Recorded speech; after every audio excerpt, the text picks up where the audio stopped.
คนสบายดีไหมไม่เจอคนตรงนี้อดทนหน่อยนะครับอดทนหน่อยอดทนที่จะฟังแล้วก็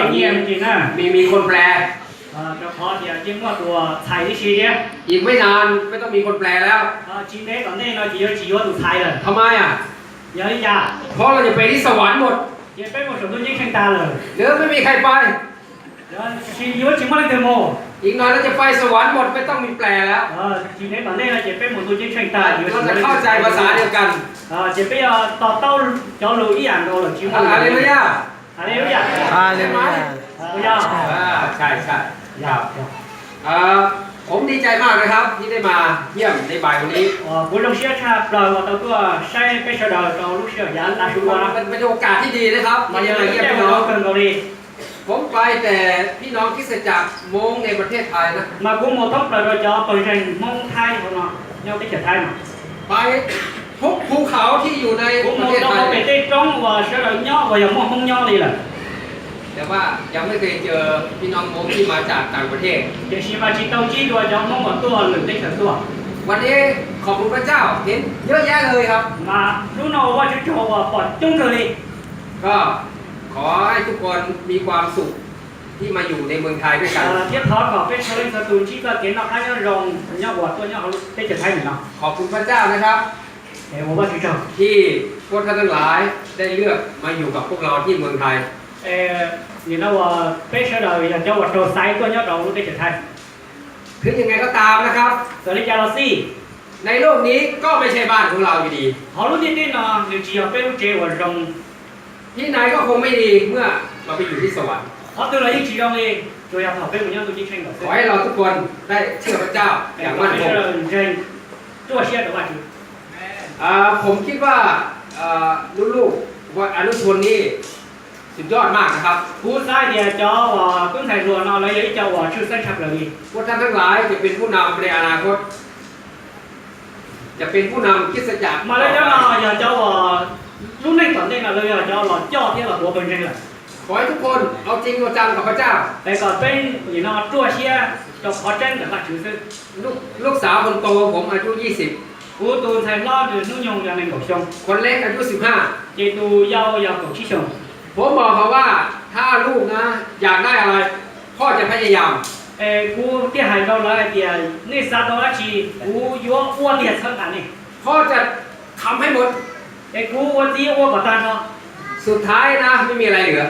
จะถูกเกย์จริงไม่อยากจีว่าเฉยนี่แหละแต่อย่างเดียวที่จะเหลือจะช่วยอยากว่าเฉยความเชื่อในพระเจ้าอยากก็เกย์จริงๆว่าถือถ้าลูกรักพระเจ้าอยากก็เฉยว่าถือเรียกใจว่าถือวันหนึ่งสิ่งนี้ก็จะอยู่กับลูกตลอดชีวิตเมื่อยี่นู้จะนอนย้อนยอดตรงไหนก็รู้ในหมู่อีเทฉะนั้นความเชื่อเป็นเรื่องใหญ่เดี๋ยวเราต้องเก่งๆอย่าเขาหัวเราะขอให้รักษาไว้เพราะฉะนั้นเนี่ยจุดตัวกับตัว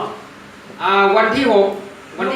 วันอังคารที่แล้วนู้ที่เจ้าอย่างนู้เสียเจ้าลูกอาทิตย์เท่าไหร่นะเพิ่งผ่านไปไม่กี่วัน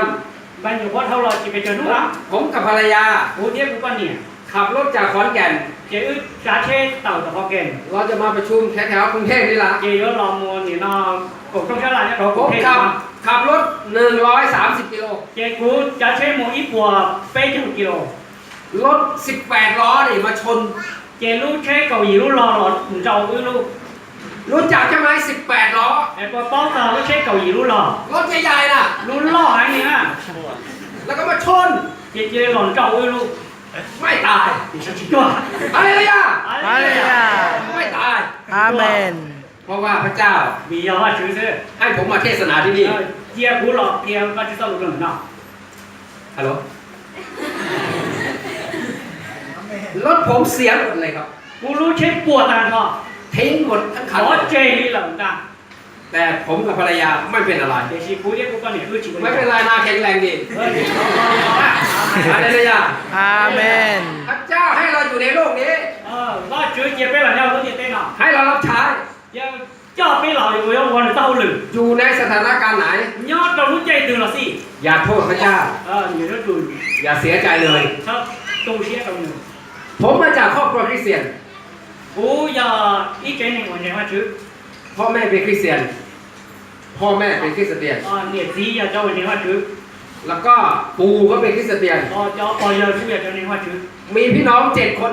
我叫佢啲下令， รับใช้พระเจ้าหมด 我就好留站嗬， ทุกคนเป็นอาจารย์ที่โบสถ์หมดเลย 錯令佢都有少少站嗬， อะไรนะย่า 阿你咩啊？ Amen. ฉะนั้นวันนี้ผมอยากได้อนุชนทั้งหมดนี้รับใช้พระเจ้าให้หมดเลย 我令到呢個山嚟個咗路，錯令佢都到咗我就到咗啲人嗰啲啊， เอเมน Amen. สุดยอด 用嘅你， สุดยอดและผมก็แต่งงานกับผู้หญิงคนหนึ่ง 我到要呢度半年，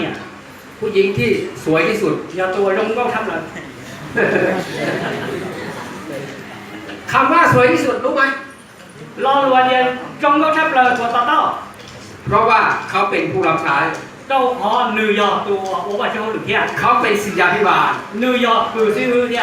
ผมบอกว่าถ้าผมแต่งงาน 我話就要估要半年啊， ภรรยาจะต้องเป็นศิษยาภิบาล 如果做你做要一度佢先， ได้จริงๆด้วย 我到底點哩？ ผมแต่งงานมา 20 กว่าปีแล้ว 我要半年攞到舊大陸上落嚟， ตอนนี้ภรรยาเป็นอาจารย์สอนที่มัคคิธรรม 結果到半年我好條片到咗話你嗱，上天冇用， ที่ขอนแก่น 然之後就講嘅， ผมเป็นหัวหน้าเขา 我要話做偷兩天， โอเควันนี้นะก็อยากจะมาหนุนใจพวกเราทั้งหลาย นู่นน่ะ我要做抄俾上路上， พระคัมภีร์มัทธิวบทที่ 我話轉道路就我乜係衝cầu州， 16 มัทธิวบทที่ 16 ครับ 乜係衝cầu州啦。 ดูข้อที่ Cái mang gọc lâu 24 ถึงข้อที่ 27 con mang gọc ra ผู้ปกครองอ่านภาษามงเดี๋ยวผมอ่านทีหลัง มัทธิวบทที่ 16 ข้อที่ 24 25 26 27 4 ข้อครับเชิญครับ và chúng ta luôn mắt hai chỗ gọc lâu cái mang gọc lâu mà nó mang gọc ra đi nào Giêsu hai kia hai chỗ thứ gì hai kia nhớ lên từ sáng lâu của mồ từ đó cho chủ trương để Lucia thiên cứ là từ nó câu liền nào của mồ đâu khó tua cú xỉ như sao xia từ đó chỉ tàu sao xia ta chỉ tua chỉ cú xỉ như sao xia từ đó hoàn thành cú từ đó nó sao xia nhớ lên từ tới qua trái nhà không biết tên nào cú thì chỉ là hoàn được tù đó chỉ là sao xia tù là tên là những con người ta chỉ cho nữ nhưng chỉ mỗi ý à đó chỉ của người vẫn cho một xí tàu được sao xia đó ta lò hầu này lên tu lò nữ yếu mua lên xí chỉ cả yên nào nữ lò tiếp cho tỷ chú chính tranh yếu nào nữ lò yên nữ yếu mua về rồi trồng thua tu chơi để hậu đượcว่าถ้าตะวันละ เอเมนจากพระคัมภีร์ข้อนี้เนี่ยการเป็นคริสเตียนง่ายไหมครับ nhớ đâu họ cái đó là cú nào cái ta điều ấy tuần sinh người trong gì พระเยซูบอกว่าถ้าผู้ใดอยากตามเรา lý do gì lên từ sản phẩm của một จะสุขสบาย mà chỉ giờ thì Chắc nói. chỉ giờ đây là ถ้าใครอยากเป็นคริสเตียนสบายใช่หรือเปล่า giờ lên từ sao tuần tranh và nhớ trò xe luôn ถ้าเป็นคริสเตียนแล้วอยู่ดีสบายใช่ไหมพระคัมภีร์บอกฮัลโหล và chúng ta luôn cái việc cái tuần tranh có nhớ trò xe luôn vậy là ใช่หรือไม่ใช่ bây giờ ไม่ใช่ถ้าไม่ใช่แล้วเป็นคริสเตียนทำไมลำบาก giờ chỉ giờ họ hoàn thành phải chịu chỉ nha với tuần tranh phải chỉ ทำไม giờ bây giờ เพราะว่าโลกนี้ไม่ใช่ของเรา đâu họ luôn nhận đây là chỉ là phê ฉะนั้นลำบากไม่เป็นไร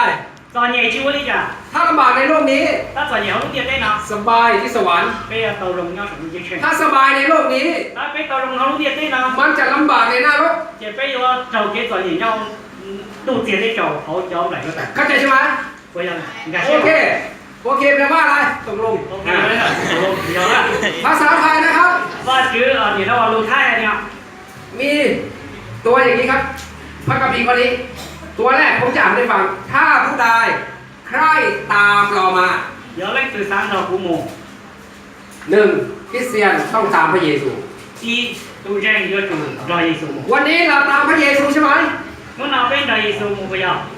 อยู่ที่ไทยชอบดาราคนไหนไหมดาราสวยๆหล่อ nhau cái trở thấy nó lên từ nhiệt gió và thì nó cứ hung câu ấy rồi đồng câu đi rồi đồng đầu ๆมีใช่ไหมครับวัยรุ่นมีใช่ไหมครับ giờ nó đúng không ạ วัยรุ่นที่ผมดูแลนะ cho ดา nó รา là cái gì à ดาราที่สวยๆหล่อๆเนี่ย cho là lại đó trong câu đồng đồng này ไปที่ไหนก็ตามไปอยู่ที่นั่น giờ lớn mù nó sẽ là trời một to lên บางคนน่ะพ่อแม่ไม่สบายนะอยู่โรงพยาบาล một cái này là ý chỉ tính năng là nhỏ tàu ở chế không bao มันไม่สนใจไปดูเลย mà nó ý chỉ vấn đề gì nhá แต่ดาราเนี่ยมาเนี่ยก็ตามเขา thì khi mà cháu cứ cũng câu nó mà chết trâu được một พระ đi เยซูบอกว่าจงตามเรา mà Chúa Giêsu ai tia nên yếu chủ lò đỏ cũ พระเยซูเป็นดาราในชีวิตของเราไหม mà Chúa Giêsu giờ tu ở trong sắp lần là pe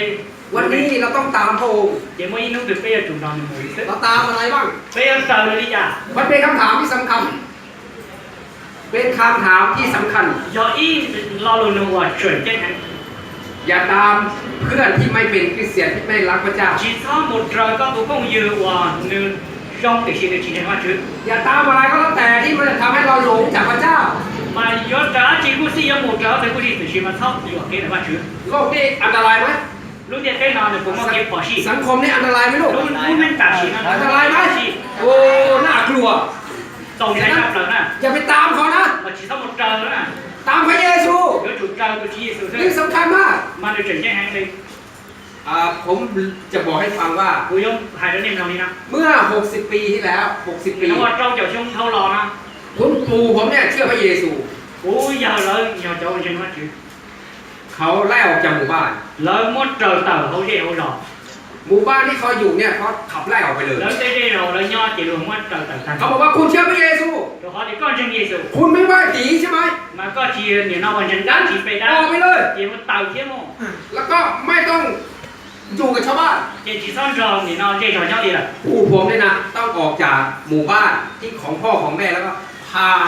ครอบครัวออกไปข้างนอก จีกูเที่ยวในเต่าหรือลูกเรียกลูกหล่อเที่ยวจ้อเนี่ยนอนเจ๊หนึ่งเต่าหมูย่อหรือลูกหล่อ ต้องย้ายภูเขาอีกลูกหนึ่งไปโน่น จีหมูลูกหล่อนอนลูกต้องนอนลูกต้องต่อเลยล่ะ ปู่เล่าให้ฟังว่าเป็นคริสเตียนแรกๆลำบากนะ จีกูgiờ nó thả bên lòng làจีcái quấy tuần tranh mà đượcต่ออย่างนี้ ไปบ้านโน้นก็ไม่ได้ ไปเยี่ยมคนนี้ก็ไม่ได้ một đầu lúc chế tao là chỉ tao một sai tuổi giờ tao là chỉ tao lấy á ชีวิตคริสเตียนลำบาก mà tao kinh doanh được ít tuần này lúc này mà giỏi nhỉ anh đi แต่ผมจะบอกให้ฟังนะ60 ปีมาถึงวันนี้ rau chậu trong lọt giò là chỉ nó หมู่บ้านของผมนะครับ แล้วเป็นไงรอ เรานมัสการพระเจ้าประมาณ500 คน ก็ไปหาว่าชื่อคืออย่างนี้แบบชีพหัวแรง เยอะกว่านี้หน่อย มาที่อย่างนี้เนาะจ้องมี มีโบสถ์ที่ใหญ่มาก มันอยากเป็นลูกเช่าหรออันนี้ เพราะว่าอะไรรู้ไหม มีอริยานี่ผมบอก ทุกคนที่มาอยู่ในหมู่บ้านนี้ ตัวนั่งตัวย่อเหมือนเป็นลูกหล่อเนาะ ต้องเป็นคริสเตียนเท่านั้น มาอยู่จุยาจันทร์ซึ่ง เพราะว่า 60 ปีที่แล้วเขาไล่พวกเราออก เจ้าฮัทเจ้าชงเท่าเราแล้วมันเป็นไล่เต่าตาเจ้าเต่าตานี่แหละ ถ้าใครจะมาแต่งงานกับบ้านนี้ ย้อนเล่นคือซาตัวอยู่ว่าป้าหนีเป็นที่เขารู้หรอ ต้องเป็นคริสเตียนเท่านั้น มาอยู่จุยาตัวจริงซึ่ง ไม่งั้นไม่เอา ย้อนชีรีมาชีวะ เพราะว่า 60 ปีที่แล้วเขาไล่พวกเราออก เจ้าฮัทเจ้าชงเท่าเราแล้วมันเป็นเจ้าตา อดทนครับ มาอยู่อ้วนใช่ไหม ต่อสู้เพื่อพระเจ้า ว่าจุชีเนาะ แล้ววันหนึ่งพระเจ้าจะอวยพร จงแล้วว่าจุเกี่ยวกับข้อมูล หมู่บ้านพวกเรามีแต่คริสเตียน มาไม่รู้รอย้อนจังเป็นมาจุก่อนสิ สบายมาก โอ้หลวงเชียร์เจ้าเนี่ยกาเชียร์ ทุกคนเห็นพระเยซูในชีวิตของเรา เยซูป้อหรือเยซูเขาอยู่รู้ไหม ดังนั้นการตามพระเยซู ย้อน ไม่ เล่น ง่าย เจ้าเยซูนี่ยังเขายังดี ไม่สบาย มันดูผู้ชี้ยัง ลำบาก ต้องเชียร์ดูตรงเจสันนี่ โดนข่มขีข่มเหง มาเราเกจิสอบว่าอยู่ใจชูที่ชี แต่เราตามพระเยซู เดี๋ยวชีไปถึงก็ เราตามพระเยซู เป็นเจ้าเยซู เราไม่ได้ตามดารา เป็นจิตเราเราจะในวันเราว่าหุ่นเก้าหนอช่วงหนอเมย์ ดาราที่รอ เยี่ยเจ้าหัวจง วันหนึ่งก็ตาย มาอีโน่นี่ตัว แต่พระเยซูไม่ตาย ชีเยซูชีตัว เอเมน เห็นไหม ข้อที่ 2 นะครับ โอเคอ๋อ พระเยซูบอกว่าผู้ใดตามเรา เดี๋ยวเล่นถึงเราก็โม ต่อเต่าและภาษาไทยต่อเต่าที่ 2 โน่ยังไม่ตายเกือบจะตายแล้ว มันจะตายแล้ว พระเยซูบอกว่าต้องติดสนิท เยซูเดียนี่ยศจู รู้จักติดสนิทไหมติดสนิท นี่จุดจัว ติดสนิทกับพระเจ้า จัวเราว่าถึง อย่าห่าง จีซ่อยนี่เราเต้นดูเก๋ ๆ นะ พระคัมภีร์บอกว่ามีสาวกคนหนึ่งตามพระเยซูห่าง ชื่อเยซูเดียที่ตัวนี่เราหลวงเก้าเจ้าเยซู ๆภาษาไทยรู้ไหมห่าง นี่อยู่เก๋ ๆห่างๆแบบนี้ห่างกันน่ะ ชี้ดูเด็ก ห่างๆแบบนี้ต้องติดแบบนี้ เยอะจูเยอะที่นี่เนาะจีซ่อยเนาะ มีสาวกคนหนึ่งพระเยซูบอกว่าตามพระองค์ห่างๆ เยซูยังไม่ตัวทุกตีแล้วเลย คนนั้นชื่อเปโตร เยซูเปโตร วันนั้นที่เขาทหารมาจับพระเยซู เขาว่าจะตุ้งต่อต้นเดเยซู พระคัมภีร์บอกว่า วันหลวงพ่อให้เดีย เปโตรตามพระเยซูห่าง เปโตรเจ้าเยซูเดี๋ยวชิมันเจ้าอยู่เด็ก ๆระวังนะอย่าตามพระองค์ห่าง ๆย้อนน้องอ่ะที่ทอดเจ้าตัวเยซูไอ้วัดเจ้าอยู่เด็ก ๆแล้ววันหนึ่ง แล้วมื่อนี้นู้ตื่น คุณจะเสียใจ มันก็ย้อนดูเชียน เปโตรเสียใจ เปโตรดูเชียนอ่ะ เพราะว่า ดีเนาะ เขาปฏิเสธพระเยซู ก้อนดูชีมันป้องตัวเยซู เขาถามว่าคุณอยู่กับพระเยซูใช่ไหม แล้วนอนเด็กก้อนตัวเยซูย่อไปอ่ะ โนผมไม่รู้จักพระเยซู ป้องเยซูอ่ะ อะไรเนี่ย กระจายเลยค่ะ เปโตรอยู่กับพระเยซูทุกวัน เปโตรตัวเยซูย่อทัวร์โน่เลยนะ กินกับพระเยซูทุกวัน ตอนนั้นนอนเลยเหรอวะ นอนกับพระเยซูทุกวัน มือวะเก แล้ววันหนึ่งบอกว่าผมไม่รู้จักพระเยซู ชิวไอ้ทุ่มเลยแต่กูชิป้องเยซู เพราะอะไร ดีเยอะจ้ะ เพราะว่าห่าง ดีเจ้าเขาอ่ะชี้ถูกเนี่ย ๆพระคัมภีร์บอกว่า ว่าหลวงพ่อให้เดีย เปโตร เปโตร ตามพระองค์ห่าง จอเยซูโมเดี๋ยวชี้หนึ่งถูก ๆ เนี่ ฉะ ย นั้นพระคัมภีร์มัทธิวบทที่ 16 นี้ เดี๋ยวเลยนะว่าหลวงพ่อมาไทยต้องกบ สาวกของพระเยซู เยซูจะตื้อตี ต้องติดสนิทกับพระเยซู ย้อนจูดเยซู ยอห์นบทที่ เดี๋ยวหางช่องเขาชี้ 15 ข้อที่ เด็กเรา 4 จงเข้าสนิทอยู่ในเรา นี่จุดตัวเราแต่กู และเราจะเข้าสนิทอยู่ในท่าน เทียบกูยอดตัวเราแต่เนี่ย แขนงทุกแขนง ไม่เลย แข็งแขนงกิ่งไม้อะ เดี๋ยวมันจะเจนเอาชี้ตัว ที่ติดสนิทอยู่กับต้นมันอ่ะ มันชี้ตัวแล้ว มันก็จะออกผล เจนว่าจีจียืน แต่กิ่งที่ไม่ติดกับต้น เตียชี้เจว่าชี้ตัวเรา มันก็จะตาย เจนยอดตัว ตายเสร็จแล้วเข้าไปไหนพระคัมภีร์บอก อะไรวันจะเขาหรือผู้หาย เอาไปเผาไฟ จมูกร้อยกว่าเจน ฉะนั้นชีวิตคริสเตียน เป็นลูกเน่ง พี่น้องทุกคนครับ เป็นจอนเจนคนเล็กตัวตัว ผมไม่เคยเจอการข่มขีดตรงนี้ กูจีตองจีตัวตัวเก๋จีสอดเจน แต่ผมเล่าให้ฟังแล้ว เดี๋ยวชี้มากูตื้อหายตัวเนี่ยมันละ ปู่ผมเนี่ย กูเยอะแล้ว บรรพบุรุษของผมเนี่ย 你那背包工也ซื้อ เจอการข่มขีดข่มเหงอย่างมาก เราเก๋จีสอบก็有建筑行业 แต่เมื่อติดสนิทอยู่กับพระเจ้า 第二是头我做了个耶稣 พระเจ้าอวยพร 我就讲讲讲 พระเจ้าอวยพรพี่น้อง 我就讲讲讲的 ชนเผ่าต่าง ย้อนไปต่อช่อง ๆในประเทศไทย เขารู้ได้เฉินไทย อาจารย์สมวน มาซื้อเจียกู มาจากบนดอยเหมือนกัน มาพูดตัวเป็นจ้องตัวอย่างของแก ผมนี่จุดดอยสูงมากนะครับ ผมมันย่อมาถึงจ้องชี้เชียแล้วนะ ตอนผมเป็นเด็กผมจะบอกให้ฟัง เท่ากูยังมีหน่วยยาว ไม่มีถนนที่เข้าหมู่บ้าน จีมวยตัดเก๋เช็ ไฟฟ้าไม่มี เต้นรถแต่ซ้อยหมู่จี พูดภาษาไทยไม่ได้ ไทยลูกไทยจีเตาที่อย่างเรา ตอนผมอายุ10 ขวบผมพูดภาษาไทยไม่ได้นะ ช่องน่ะกูหายจีเตาอย่างลูกไทยนี่นะ ผมกลัวมาก กูใช้ กลัวคนไทย ใช้ดิ แต่ว่า เดียเช วันนี้ นุ่งหล่อ พูดเบาๆนะ มีแต่คนไทยกลัวผม เดียเชว่ามีแบบไทยเราใจกูซื้อ เพราะพระเยซูอยู่ในเรา ปียาเยซูเนี่ยเขากู เพราะเราตามพระองค์ ยาเลยนะเป็นตอนนึง เพราะเราติดสนิทกับพระองค์ เป็นตัวตอนนึง พระเยซูที่อยู่ในเรา เยซูร้อนหล่อเป็น ให ยา ญ่พระเยซูอยู่ในเราใหญ่ เยซูหล่อเป็นยอเป็นยอหล่อ คนที่อยู่ในเราใหญ่ ตูนหล่อเป็นยอถูกเลย เราไม่ใหญ่เราไม่ ไม่ ใหญ่ ไม่จีหล่ออ่ะ เราเป็นคนเล็กน้อย ไม่อยากเป็นเบ๊ะ แต่พระองค์อยู่ในเรา จีดูจูเนี่ยเขาเป็นหล่อ เราไม่กลัว ไม่จีไทย เราไม่กลัว ไม่จีไทย อะไรไม่จริงไทยเราไม่กลัว ไม่จีไทย ขอพระเจ้าช่วย เขาว่าจีบ้า การตามพระองค์การต้องติดสนิทกับพระองค์ เก๋เจ้าเยซูก้ายอจูชี้ตัวตอนนึง เป็นหน้าที่ของคริสเตียน เขาเลยยอตรงเจนต่อ การเกิดผลมากมาย อยู่ว่าจีก็เจอ พระเยซูจะทำให้เรา เยซูยังอยู่ยกว่า พระองค์จะทำให้เราเกิดผล อยู่ยกว่าเป้ใส่ปากจี หลายคนที่นี่ เป็นถั่วเป็นตัวเหมือนกัน วันหนึ่งจะเป็นผู้รับใช้พระเจ้า มวยยิ่งนุ่งคือเป้อย่างเจ้าบอก วันหนึ่งพระเจ้าจะใช้คุณ มวยยิ่งตัวนุ่ง คุณจะเป็นศิษยาธิบาล ยิ่งนุ่งถึงก็อยากซื้อ คุณจะเป็นมิชชันนารี ก็อยากตัวซื้อเจ๊ คุณจะไปทั่วโลกคุณจะไปทั่วโลก จีหมดท็อปแล้วรู้เนี่ย เพื่อประกาศข่าวเสริฐ vì cho họ có giống một kia to một lồng xa to một lồng อาจารย์สมวนก็เหมือนกัน ซื้อลูกเตียของกูอยาก ไปหลายประเทศทั่วโลก มันมุนเตาลูกเตียแบบทั้งเดียดอย่างเงี้ย ผมก็ไปหลายประเทศ กูมุนเตาลูกเตียอย่างเงี้ย นี่ต ตอนเป็นเด็กพูดภาษาไทยไม่ได้นะ แต่ชีมันถึงอยู่ยาวยี่ห้าเชียวรู้ไทยนะ ตอนนี้ไปหลายประเทศ แต่ชีเรียนเราหมดตอนเรารู้ได้จัง พอพระเจ้า มีว่าจื้อ สิ้นเดือนนี้ผมจะไปที่ฮานอย รู้ตาลีนะกูยังหมดตัวหันหน่อย มีใครจะไปกับผมไหม เล่นที่สามแบบก็หมด ผมจะไปฮานอย กูยังหมดหันหน่อย แล้วก็ไปที่อะไรอาราเวง อาราเวง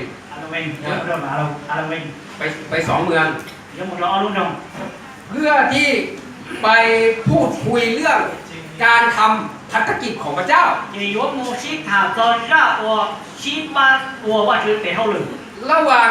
CFA เวียดนามกับ CFA ไทย 也有某他让到叫 CAM เนี่ยล่ะเนี่ย CAM ไทยเนาะ有去做 ขอบคุณพระเจ้า 要ว่าจื้อ ผู้ปกครองทุกคนครับ 有我在叫头领说都 พระเจ้าให้เราเป็นหนึ่งเดียวกัน 有ว่าจื้อมัวไปหลังมือเดียว คนเวียดนามอยู่ที่อีสานเยอะมาก 有我mình cho chi nhớ đồ tại ý sản ở trong hành จังหวัดอุดร cho nhớ nó ở cho bà có đòn หนองคาย đồng khai บึงกาฬ vườn cam สกลนคร là con nắp นค con รพนม chị cho nó có lên mua มีแต่พี่น้องคนเวียดนาม chị cho nó mình เขาต้องการข่าวเสริฐ chị lớn sát tô xong một lòng ทีนี้ผู้นำคริสตจักรที่ฮานอย giờ lên đó cho và cho nhớ đồ hộ Hà Nội จะส่งอาจารย์ 5 ครอบครัวมาที่ประเทศไท chị ย lấy qua xa thì nó chi chế này và giờ cho sư hữu lớn tua đầu tiên เพื่อทำงานด้วยกัน chị tua và hậu lửa chị เพื่อนำพี่น้องคนเวียดนามรู้จักกับพระเจ้า chị có tua cho và nành nhớ lạc ở đây bao và chị แล้ววันหนึ่ง có có ý thông tư คนไทยทั้งประเทศ ตัวเล่นตัวตูนนั่น รู้จักพระเจ้า โอ้ย มาเป็นคริสเตียนคนเวียดนามทั้งประเทศรู้จักพระเจ้า เจ็ดจนในนี้ล่ะตัว เป็นคริสเตียน ว่าสุดยอดยอด นี่พูดที่ประเทศไทยได้ไม่มีปัญหา no problem อ๋อน้อยยาวว่า วันหนึ่งคนเวียดนามต้องเป็นคริสเตียนหมด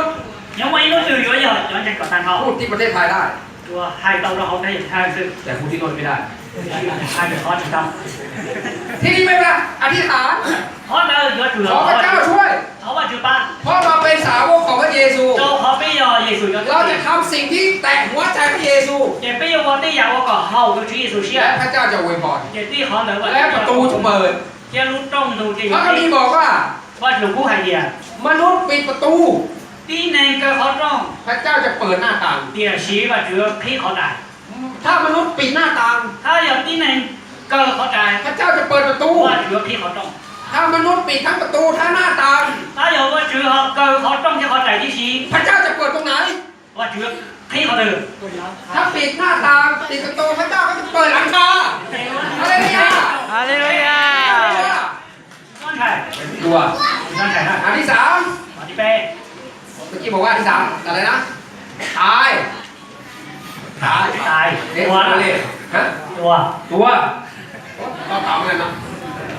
สาวกพระเยซูต้องตาย เยซูจะเลือกที่ยุจุดตัว เฮ้ยตายได้ไงเรายังอยาก โอ้ ดู แล้วตัวเลยจ้ะขาโป้เดียว แต่อาจารย์เบอร์เราบอกว่า ที่จะชี้ซื้อฟอลโล่ไอเดีย ข้าพเจ้าตายแล้ว ตัวแล้ว ตายแล้ว ตัวแล้ว ชีวิตที่ข้าพเจ้ามีดี เดี๋ยวชี้กุญแจชี้หัว ไม่ นะ ใช่ข้าพเจ้า ชี้กุลี ไม่ใช่ข้าพเจ้า ชี้กุลี แต่พระเยซูต่างหาก ชี้ชี้เยซู ปัญหาคือ เอาได้ไหมเดียว คริสเตียนไม่ยอมตาย คุณใจชี้สาชี้เหยียดตัวชี้เหยียดตัว ฮัลโหลว้าวคริสเตียนไม่ยอมตาย คุณใจชี้เหยียดตัว มาเป็นคริสเตียนก็เหมือนเดิม แล้วว่านี่คุณใจนี่รองนี่กู นิสัยเหมือนเดิม ก็กีสารองนี่กู พูดอะไรก็เหมือนเดิม ใครอยากกูรองนี่กู อะไรก็เดิมเดิม มาชี้เหยียดกูกู ไม่ตาย ชี้ตัว ไม่ได้ ชี้เตา อันนี้โกหก เอาหน่อยกันนะ ต้องตาย หัวจุดตัว ตายครับ ตัว ชีวิตนี้ไม่ใช่ของข้าพเจ้าแล้ว โดนแรงนอชี้กุลีต่อชี้ พระเยซูเท่านั้น ยอดชี้ซื้อ พระเยซูเท่านั้น ชี้เยซูซื้อ ชีวิตที่ตายแล้ว ต่อชี้ตัวเลย ในพระเยซู เราชี้เยซู จะไม่บ่น ชี้ตา จะไม่กลัว ชี้ชาย จะไม่รู้สึกโอ้ท้อใจ เมื่อชี้โอ้ชี้วัวนี่อ่ะ ไม่เอาแล้วพระเจ้า ชี้วัวเลยเอามาถือ บ๊ายบาย ตัว โนไม่ได้ อ๋อเดี๋ยวชี้อ่ะ ชีวิตคริสเตียน คุณใจรู้ไหน ต้องตาย รู้ตัว ชีวิตฝ่ายวิญญาณ รู้ไหนเดี๋ยวฉันดูปลี ฝากไว้กับพระเจ้า ว่าจอดว่าถือ วันนี้ กูเนาะ มีความสุข ว่าเกยงเชีย ขอบคุณพระเจ้า ว่าว่าชื่อเจ้า พรุ่งนี้มีความทุกข์ น้องว่าเกยต่อเนี่ย ทำไร โอ้ยตา ขอบคุณพระเจ้า ว่าว่าชื่อ วันนี้มีเงิน lúc nào quan nhỉ ขอบคุณพระเจ้า có quan thì cầu พรุ่งนี้ไม่มีเงิน ta kỳ chính quan nhỉ ทำไง quan gì ขอบคุณพระเจ้า có quan thì cầu นี่คือชีวิตคริสเตียน họ nói là tù rèn luôn này ขอพระเจ้าช่วย họ là chú bác เราต้องตาย bây giờ chủ tua ตายจริงๆนะ tua này kìa ไม่ใช่ตายเล่นๆนะ giờ tua quá xí à เมื่อเช้าผมเทศนาที่โบสถ์ของผม ở đây kia nó cú quốc kia tàu sư hư rồi อ่ะชอบดูหนังไหมครับ nhưng mà say nặng à ชอบดูไหม bây giờ พระเอกเนี่ยมันแสดงนะแสดงแล้ว nó ตาย cháu bò thì nó pha cái nặng ấy nó về ก็ không còn เคยเห็นพระเอกแสดงหนังตายไหมตายในหนังอะแล้วพอมาอีกวันสองวันก็แสดงอีก wow con nặng quá ทำไมอ่ะ giờ bao giờ ไม่ตายจริง mình chỉ còn nha ตายแต่ในจอ cho tua là lúc không Chị nhỏ mới nữa tài. cái tiền chỉ tua คริสเตียนแต่ตายแต่ในจอ tu tua lúc nát chó จริงไม่ตาย cho nên chỉ tua ยังด่าคนเหมือนเดิม mà nó chỉ chê ยังหาเรื่องทะเลาะเขาอีก mà nó chỉ thiên tiếp ยังเสพจะมึนเมา giờ chừng hầu dính hầu ไม่ได้ chỉ tao ต้องตาย chúa chủ tua พระคัมภีร์บอกว่า qua được cô hay gì อย่าประพฤติ chỉ thọ qua lên đó ตามอย่างคนในยุคนี้ tê uốn này miên hậu uốn nó อย่ามีชีวิต có giờ chủ ตามอย่างคนในยุคนี้ thọ uốn này thì cho mình tiền แต่ này รับการเปลี่ยนแปลงไหม thì chỉ giờ chủ ให้พ uốn nó ให้ này พระ không เจ้า có ชำระจิตใจของเรา giờ tu chữ lộc long nhân rồi giờ lúc ต้ xia องเป็นคนใหม่ có dù qua tàu này chia รวมบทที่ 12 ข้อที่ do long cho của họ để họ 2 นั่นแหละไปอ่านที่นั่น nó nhìn nó nữa ดังนั้น đi nữa พี่น้องทุกคนครับ bây giờ cứ tin lên chào tôi ให้เรายอมตายกับพระเยซู cho sọ bê nhìn tuần rồi เหมือนพระองค์ตาย đi à đi được chuyện เพื่อเราทั้งหลาย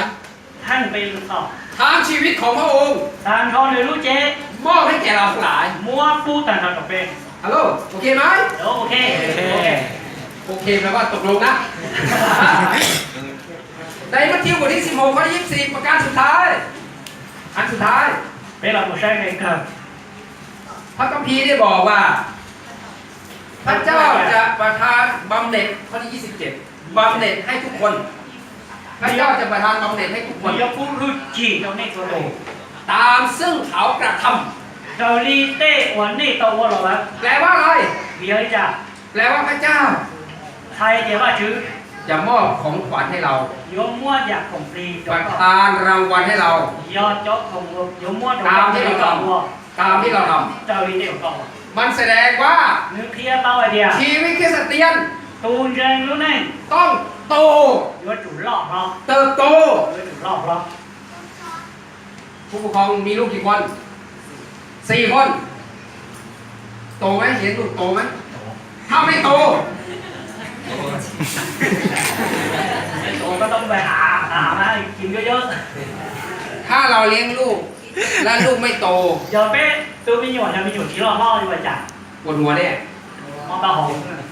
ทุกคนครับ bé chùa lên cơ tôi แต่น่าสงสาร mà giới họ vẫn sống น่าสงสารพระเจ้า sống trai trai ลูกพระเจ้า qua chữ cho mình nhỏ ขาดสารอาหาร mà tôi มี vô แต่คนผอมลูกพระเจ้ามีแต่คนผอมผอม วันนี้cho vào yêu yêu sâu sâu เพราะไม่ยอมโต vì giờ nó chỉ là cảnh ไม่ cả ยอม nó กินอาหาร nó chỉ hiện nó mó đi ไม่ยอมออกกำลังกาย nó chỉ cả vào ý ก็กลายเป็นลูกเล็ก ๆน่าสงสารพระเจ้า เรามีลูก เรามีลูก bé mua mình nhỏ เราก็อยากให้โต bé cô sáng ở đấy lọc lắm ผมจะพูดความลับๆให้ฟัง cú yo thả đi ra rồi ความลับมากนะครับ do kế lu ลูกสาวคนโตผมนะครับ cú từ thải lo น้ำหนัก 75 กิโล mà nữ nhá sau và xa từ 9 kg เข้าใจไหมเนี่ย ลูกสาวผมนะคนโต cú lo อ่ะน้ำหนัก 75 กิโล nhá xa từ 9 kg ผอมหรืออ้วนรู้ไหมเขาบอก ผู้หญิงเนี่ยถ้าไปบอกเขาอ้วนเนี่ยเขาโกรธนะ do có phải tụi con để cho đẹp đứng trò mình đầu nó ở được bao tàu á ลูกสาวผม 75 กิโล đó chỉ có tuần tháng mà xa từ 9 kg แต่เขาสวยนะเนี่ยผมไม่ได้บอกว่าเขาอ้วนนะ cú chỉ tao đẹp đứng trò á เพราะเขาเติบโต เราขออยู่ล่องล่อเถอะ แต่ถ้าเขาไม่โตในลำบากแน่ ย้อนดูจีล่อล่อจีจ่อนี่ ผมบอกลูก ผู้ให้ไม่ทัน โตไม่เป็นไร ล่อช่วยจัง อ้วนไม่เป็นไร จอช่วยจัง แต่ถ้าผอมๆนี่กล้วยไม่ได้ เดี๋ยวยัวมานี่ เพ เหร ราะ อ ว่าเพราะว่าพ่อผอมไง เจ้าเขา ผมรู้แล้ว ยัวเนี่ย ขอให้เป็นคริสเตียนอ้วนๆเข้าไว้ครับ แล้วเขาว่าจะใจเยอะถูก เป็นคริสเตียนที่แข็งแรง อย่าจงใจ เป็น มั่ว คริ เรา สเตียนที่สมบูรณ์ อย่าเจ้าว่า你那มั่วเราล่อชี้รัว โต ล่อ เติบโต ล่อล่อ เราจะโต ล่อ ล้อล้อล้อ ล่อล่อ โตขึ้น ล่อล่อล่อล่อ ชีวิตคริสเตียนต้องโต ตูนใจรู้ไหม ถ้าคุณไม่โต ได้อย่าก็จีล่อล่อ คุณไม่ได้รับบำเหน็จ จีก็ไม่จีเต้าใส่เลย บำเหน็จไม่เป็นของคุณ trong này trong này coi có gì lý giải ชีวิตคริสเตียนที่เติบโต tuần trên lúc này của lo เขาจะรู้จักรับใช้ nửa bao thằng kế của bạn เขาจะรู้จักประกาศข่าวประเสริฐ trên nửa bao thằng họ kia với xong một เขา đồng จะรู้จักให้อภัยคนอื่น trên nửa bao họ trả gì cho được เขาจะรู้จักนำคนอื่นมารู้จักพระเจ้า trên nửa bao cho được tôi lần trênเขาจะมาโบสถ์ trên cho đấy เขาจะสามัคคีธรรมกับคนอื่นสามัคคีธรรม trên đó qua cái gì trong đồng tôi được แต่ถ้าคริสเตียนผอม trên gì tuần trên qua yêu ๆ yêu ก็จะนอนที่บ้าน trên nửa bùi ở chế ไม่ thôi ถวายทรัพย์ trên nửa chỉ Mấy bà cà khảo mà sờ. chỉ có một đồng ไม่ให้คนอื่นมารู้จักพระเจ้า chỉ cú lên từ bao thở นอกจาก bạn เขาคนเดียว trên trên nửa lần xưa นี่คริสเตียนผอม cho này là tao trên này yêu yêu ถ้าเราเป็นคริสเตียนที่โต อย่าไปเดินเดินมาล่อ ที่อ้วน ๆจอ ๆเราจะหยุดเฉยๆไม่ได้ ๆเป็นยอดติ้วจีเตา หัวใจของเรา มาเปรูเชีย จะร้อนรน มากู้นะ อย่าพูดเรื่องพระเจ้า มาซักปากเกียร์แล้วว่า อย่าพูดเรื่องพระเยซู มาซักเกียร์ซอว่า อย่า จะ นำ เยซู เขา นะ มารู้จักพระเจ้า มาซักเกียร์หรือดูโป้ถอดหรือ สุดยอด มาเขาอย่าเขาถึงเย็น โอเคไหม โอเคน้อง ฉะนั้นพระคัมภีร์ข้อนี้ ก็ชิ้นต่อหลุดเลยเนาะ ฟังดีๆนะครับ น้องอ่ะ คริสเตียน ตูนเจน ตามพระเยซู เราเยซูนะ คริสเตียน ตูนเจน ต้องติดสนิทกับพระเยซู ตัวเราเยซู คริสเตียน ตูนเจน ต้องตายกับพระเยซู ตัวเราเยซู คริสเตียน ตูนเจน ต้องโตกับพระเยซู นี่ล่ออยู่ เข้าใจยัง อย่าเชื่อ เข้าใจแล้วถ้างั้นพอครับ เขาจะเชื่อจะต้องนะ ฉะนั้นเดี๋ยววันหลังผมจะมาเยี่ยมใหม่นะ โอเคไหม โอเค วันนี้แค่นี้พอฉะนั้นขอพระเจ้าอวยพรทุกคน เราขอจะบอกว่ามึง เป็นสาวกของพระเยซู ขอไปส่วนในส่วนตัวยอดชีวิต ที่พระเยซูรักมาก ว่ามีน้องชีวิตสู ๆ ลูกครับเลย พระเยซู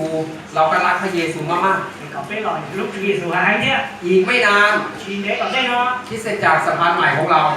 ลูกเปิดเรียนสัตว์ใหม่ไปลูกเป็นยังไง จะไม่มีคนแค่นี้ หรือว่าชิ้นวันแห่งต่อที่น้องเรา ถ้าผมมาคราวหน้า แค่พูดตัวหรือน้อง จะมีคนมากกว่านี้1 เท่าตัว เดี๋ยวยกบอกว่าจนถึงจงชายี่บอกนะ เย เดี๋ยว เล่น เห็นไหม Amen.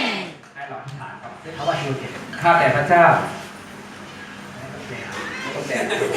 ข้าแต่พระเจ้าขอบพระองค์สำหรับพระคำของพระเจ้า พระเยซูคริสต์เจ้าท้าทายเราทั้งหลายทุกคนว่า ถ้าผู้ใดใคร่ตามเรา ให้ผู้นั้นเอาชนะตัวเองผู้นั้นต้องตามพระองค์ต้องติดกับพระองค์ต้องตายกับพระองค์และต้องเติบโตกับพระองค์ทุกวันทุกวันทุกวันพระบิดาเจ้า ขอพระเจ้าอวยพรพี่น้องทุกคนที่นี่ ขอพระเจ้าทรงนำที่พวกเราทั้งหลายจะเป็นสาวกที่เอาจริงเอาจังกับพระเจ้า เป็นสาวกที่พึ่งพาพระองค์และรักพระองค์อย่างพระวจนะของพระเจ้าที่บอกไว้นี้ อธิษฐานของพระเจ้าอวยพรทุกคนพระบิดาเจ้า แม้ว่าจะอยู่ในสถานการณ์ใดๆก็ตามเวลานี้ แต่พวกเราทุกคนหัวใจรักพระองค์หัวใจติดตามพระองค์และ